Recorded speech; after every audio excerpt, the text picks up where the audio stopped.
প্রিয় ভিউয়ার্স, আসসালামু আলাইকুম। আশা করি আল্লাহর রহমত আপনারা সকলেই ভালো আছেন। আমার করলা প্রজেক্ট দেখতে পারতেছেন, গাছে করলা নামতেছে আলহামদুলিল্লাহ ভালোই।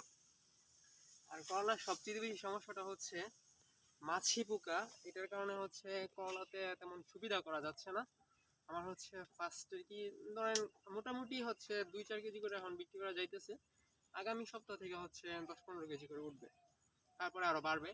তখন মাছি পোকা হচ্ছে প্রচুর পরিমাণে করলা নষ্ট করে ফেলতেছে। মাছি পোকা থেকে বাঁচার জন্য হচ্ছে সবচেয়ে বেশি কার্যকরী হচ্ছে ফেরোমন টোপটা, যেটা ওটা আমি ব্যবহার করছি, কিন্তু তারপরেও যেন ফলে না বসে সেই জন্য কিছু কীটনাশক দিতে হয়। এখন সমস্যাটা হচ্ছে যে কীটনাশক দিলে আবার এই ফলটা হচ্ছে আমি চেষ্টা করি সর্বোচ্চ মানে মিনিমাম 3 থেকে 4 দিন পরে মানুষকে ফল খাওয়ানোর জন্য, মানে সবজিটা খাওয়ানোর জন্য কীটনাশক দেওয়া। এখন বাজার গ্যাপ তৈরি করা, ফলন কাটার সিস্টেম করে আসলে কীটনাশক খুব বেশি একটা দেওয়া হয় না, যেহেতু এখন আমার কাছে ফলনটা ছোট আর হচ্ছে বাজারে একটা গ্যাপ তৈরি হয়েছে, তাই হচ্ছে আজকে দিলাম।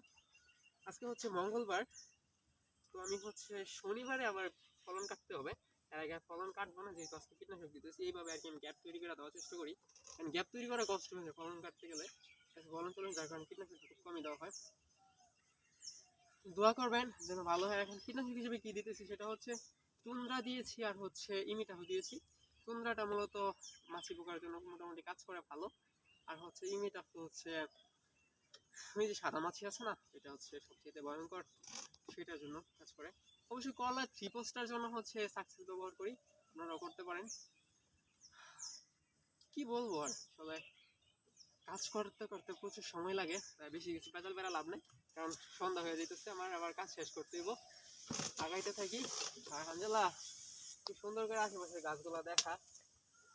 জি। আর নিচ থেকে আমি হচ্ছে উপর নিচ 2 সাইডে বীজ দেই, কারণ হচ্ছে করলাতে বিশেষ স্প্রে করলে মাছি পোকার আক্রমণটা একটু কম হয়। উপর নিচ 2 সাইডে বীজ দেওয়ার চেষ্টা করি। কাটে দে।